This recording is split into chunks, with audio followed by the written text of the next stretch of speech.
Channel के सभी दर्शकों को जय श्री कृष्णा। जन्म कुंडली में अवैध संबंधों के कुछ योगों के बारे में जानते हैं इस वीडियो में। उद्देश्य ये नहीं है कि किसी के ऊपर गलत संदेह किया जाए।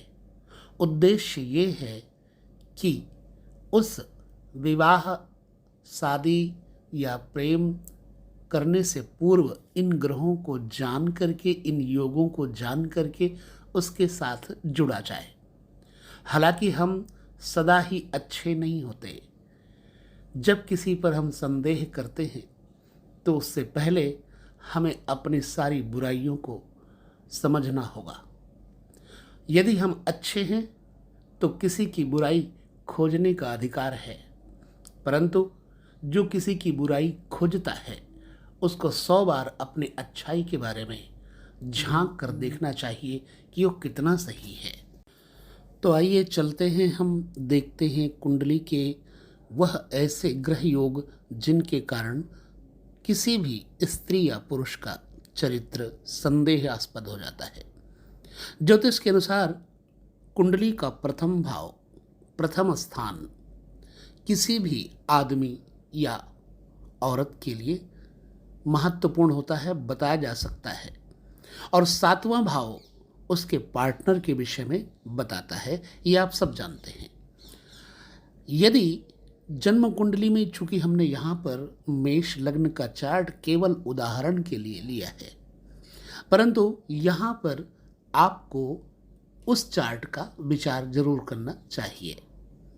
शत्रु, मित्र, ग्रह, इन सब का विचार करने के बाद ही किसी तथ्य पर पहुंचे। और वीडियो बनाने का मतलब ये है कि आपको सतर्क करें, मतलब यही है, बाकी नहीं कि आप किसी पर लांछन लगाएं। सावधान रहें, मौन रहें, उसकी कुंडली देखें, देखने के बाद आप उसके साथ किसी प्रकार का संबंध जोड़ें ताकि आपको जीवन में कभी दुखी ना होना पड़े। तो यह लक्ष्य अथवा यह विषय किसी विशिष्ट व्यक्ति के ऊपर इंगित नहीं करता है। यह सिर्फ हमारी जानकारी को बढ़ाने के लिए ही हम दे रहे हैं ताकि आपको सावधानी मिले।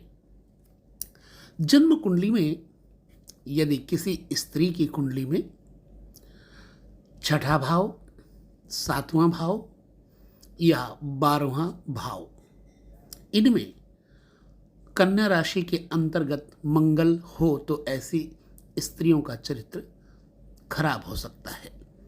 6ठे भाव, 7वें भाव, 12वें भाव में कन्या राशि पड़ती हो और इनमें मंगल बैठा हो तो ऐसी स्त्रियों का चरित्र खराब हो सकता है।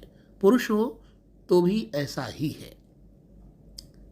नंबर 2, किसी स्त्री की कुंडली में लग्न स्थान का स्वामी 12वें घर में बैठ जाए और लग्नेश पर पाप ग्रहों की नज़र और लग्न या लग्नेश पर गुरु की दृष्टि बिल्कुल ना हो। शर्त ये है उस स्त्री की कुंडली में चरित्रहीनता के योग उत्पन्न हो जाते हैं और तब वह किसी भी पुरुष के साथ अपने संबंध जोड़ सकती है।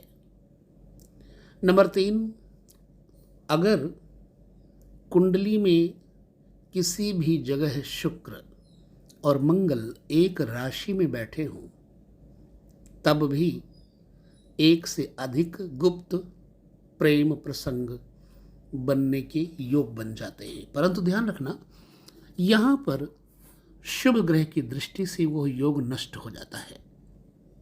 शुभ ग्रह, धार्मिक ग्रह, बृहस्पति की दृष्टि यदि है तो यह योग नष्ट हो जाते हैं। तो चौथा कारण, यदि कुंडली में मंगल की राशि में, मंगल की राशि है मेष और वृश्चिक, इन राशियों में शुक्र और शुक्र की राशि जैसे तुला या वृष, इनमें मंगल बैठ जाए तो जातक के अंदर कामुकता, वासना इच्छा बहुत ज़्यादा बढ़ जाती है।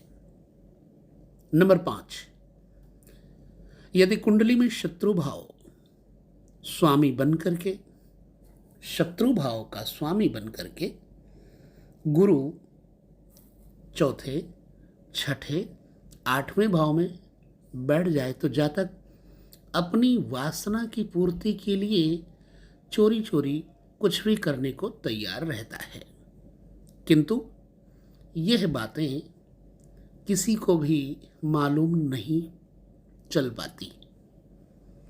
नंबर 6, किसी भी पुरुष अथवा स्त्री की कुंडली में शुक्र और मंगल एक राशि में हो तो उनके एक से अधिक गुप्त प्रेम संबंध, लोगों के प्रेम संबंध चलते रहते हैं। नंबर 7, कुंडली में जो प्रथम घर है यानी लग्न है, अगर इसमें कन्या राशि है, कन्या राशि की कुंडली है और वहाँ मंगल बैठा हो और 7वें स्थान में शुक्र की उपस्थिति हो, तो ऐसी अवस्था में स्त्री की कुंडली के अंतर्गत गलत संबंध योग बन जाते हैं। पुरुष की कुंडली में चंद्रमा मीन राशि में 12वें घर में स्थित हो तो व्यक्ति अनेकों स्त्रियों से अवैध संपर्क बनाकर रखता है। तो ये स्त्री की कुंडली में अगर राहु खराब है, राहु खराब है, लग्न या फिर लग्नेश या सप्तम, सप्तमेश एवं 12वां घर और 12वें घर के मालिक से संबंध बना रहा हो राहु, तो ये बेईमान और धोखेबाज बना देता, क्योंकि छाया ग्रह है, पाप ग्रह है। राहु के कारण ऐसी स्त्री जीवन में आगे बढ़ने के लिए गलत मार्ग चुन सकती है।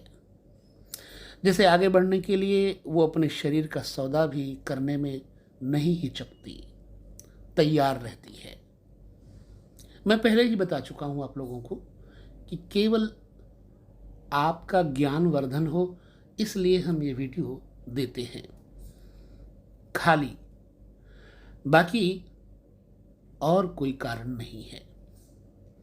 अच्छा, जन्म कुंडली में यदि स्त्री की कुंडली में केतु खराब है और केतु लग्न तथा लग्नेश से यानी लग्न का मालिक जो है उससे संबंध बना रहा हो, दृष्टि डाल रहा हो, तो आदमी का स्वभाव कठोर हो जाता है या स्त्री का स्वभाव कठोर हो जाता है। ऐसे व्यक्ति की वाणी बिल्कुल कड़वी हो जाती है।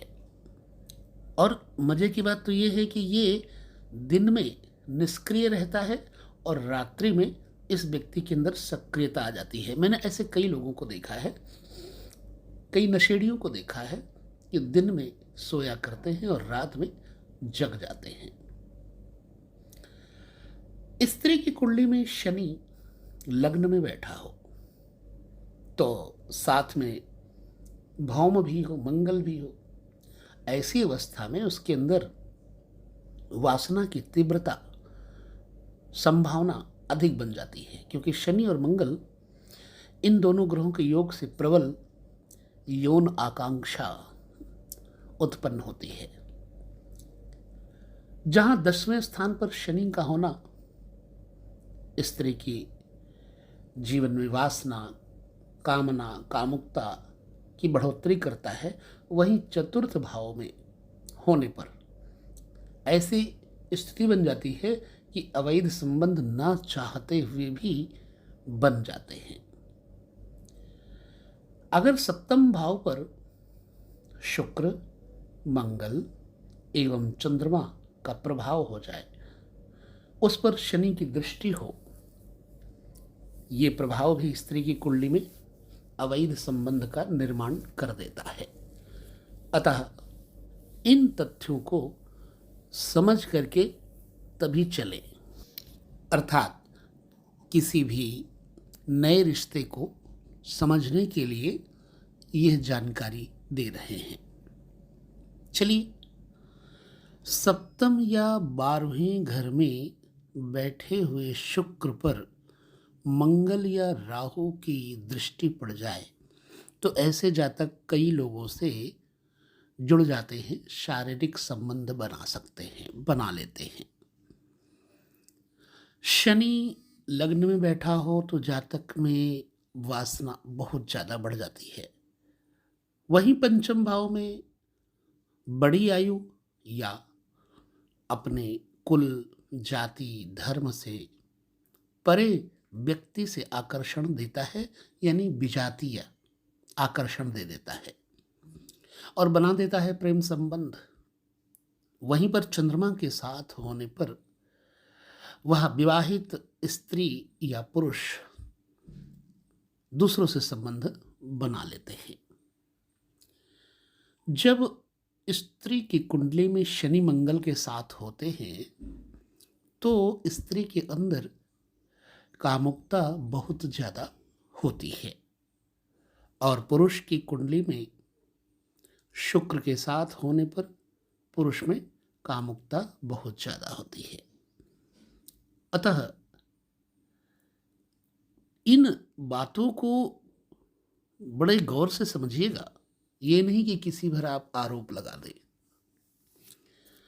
कुंडली में 7वें भाव में अगर मंगल, बुध और शुक्र तीनों एक साथ बैठ जाए तो इस योग पर किसी भी शुभ ग्रह की दृष्टि न पड़ रही हो, शर्त ये है, तो ऐसे व्यक्ति के अंदर काम वासना बहुत ज़्यादा बढ़ जाती, प्रबल हो जाती है।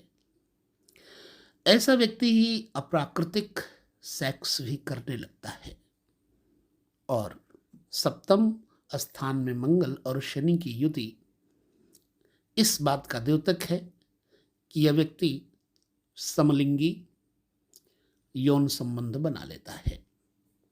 अगर कुंडली में शुक्र मेष, सिंह, धनु, वृश्चिक राशि में स्थित हो या नीच का हो जाए और साथ ही उसके ऊपर शुक्र पर मंगल या शनि, राहु, केतु की दृष्टि हो या इन ग्रहों के साथ युति हो जाए तो ऐसा व्यक्ति अवैध संबंध की ओर आकर्षित हो जाता है।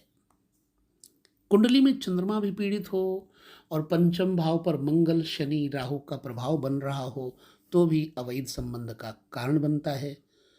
नवांश कुंडली में 12वें भाव में शुक्र मंगल की युति व्यक्ति को चरित्रहीन बना देती है। जन्म कुंडली में स्त्री की कुंडली में नवांश में शनि शुक्र की राशि में बैठ जाए और शुक्र शनि की राशि में बैठ जाए तो भी स्त्री की कुंडली में अवैध संबंध बन जाने के योग होते हैं।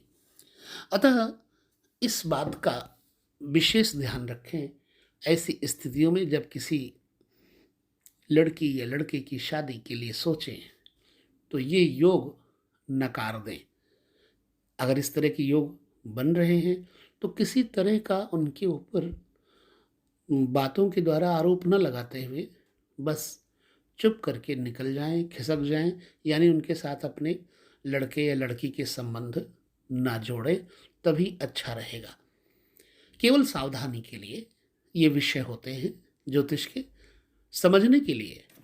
जरूरी नहीं है कि हर स्थिति इसी तरह से कायम रहे, क्योंकि परिवर्तन प्रकृति का नियम है। अतः जब इस तरह की कुंडलियां देखें तो कभी कभी उन पर हमारी गलती के कारण भी कुछ खराबियां आ सकती हैं। अतः समझदारी के साथ कुंडली को देखें, क्योंकि बृहस्पति की दृष्टि अगर इनमें पड़ती है तो व्यक्ति में यह जितने दोष हैं वो गुण में तब्दील हो जाते हैं, वो गुण में परिवर्तित हो जाते हैं। यह योग जो वासना वाले हैं, कामुकता वाले हैं, लोगों के साथ संबंध बनाने वाले हैं, तभी घटित होते हैं जब नीच के पापग्रही हों, तब यह योग घटित होते हैं। तो बस चलते वीडियो अत्यधिक लंबा हो गया है, इसलिए आप लोगों से क्षमा चाहते हैं। पुनः किसी विषय पर मिलेंगे, तब तक लेते हैं विदा। सुखी रहें और रहने दें। नमस्कार।